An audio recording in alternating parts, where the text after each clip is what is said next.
It isn't as widely beloved or hailed as 72's High Plains Drifter, I think it's 73, sorry, or 76's Outlaw Josie Wales, yet Pale Rider 85 sits snugly within Eastwood's directorial filmography.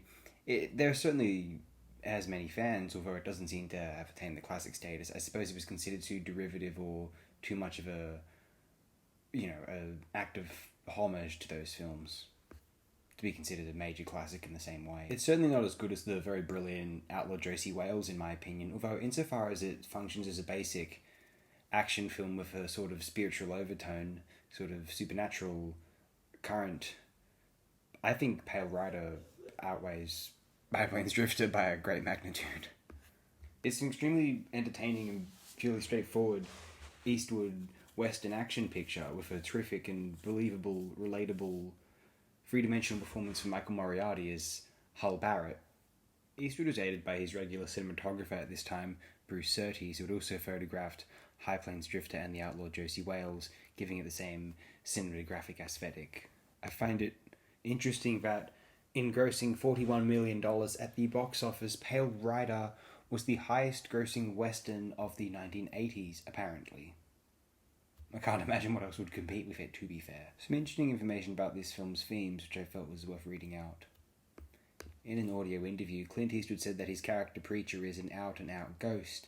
However, whereas Eastwood's 1973 Western High Plains Drifter resolves its storyline by means of a series of unfolding flashback narratives, although ambiguity still remains, Pale Rider does not include any such obvious clues to the nature and past of Preacher, other than 6 bullet wound scars on his back and his relationship with Stockburn, who claims he once knew a man like the Preacher. Viewers are left to draw their own conclusions regarding the overall storyline and its meaning. The movie's title is taken from the Book of Revelation, chapter 6, verse 8, and I looked and behold a pale horse, and his name that sat on him was Death, and hell followed with him. The reading of the biblical passage describing this character is neatly choreographed to correspond with the sudden appearance of the Preacher, who arrived as a result of a prayer from Megan, in which he quoted Psalm 23. Preacher's comment after beating one of the villain is, "Well, the Lord certainly does work in mysterious ways." After Coy offers to let him establish a lucrative ministry in his town, the Preacher replies, "You can't serve God and Mammon both, Mammon being money."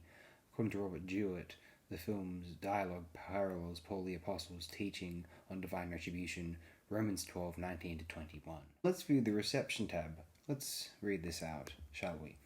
On Rotten Tomatoes, the film has an approval rating of 93%, based on reviews from 29 critics. On Metacritic, the film has a score of 61%, based on reviews from 13 critics indicating generally favourable reviews.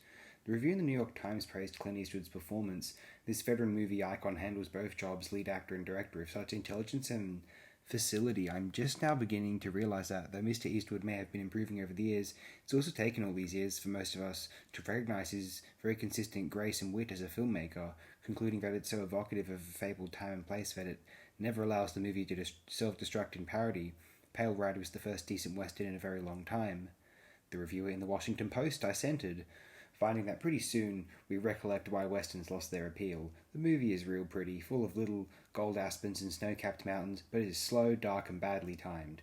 On the other hand, the Chicago Tribune commented that though Westerns are out of fashion, fresh and challenging Westerns with Clint Eastwood will always will be in vogue.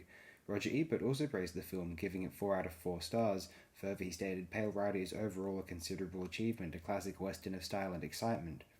Richard Corliss found the film overly derivative, saying, when Eastwood, who also directed the picture, from a Michael Butler Dennis Shryack script, faces off against Russell's Maleficent 7, viewers make it an old-fashioned Western tingle, but Pale Rider does nothing to disprove the wisdom that this genre is best left to the revival houses. A double feature of Shane and Eastwood's High Plains Drifter will do just fine, thanks.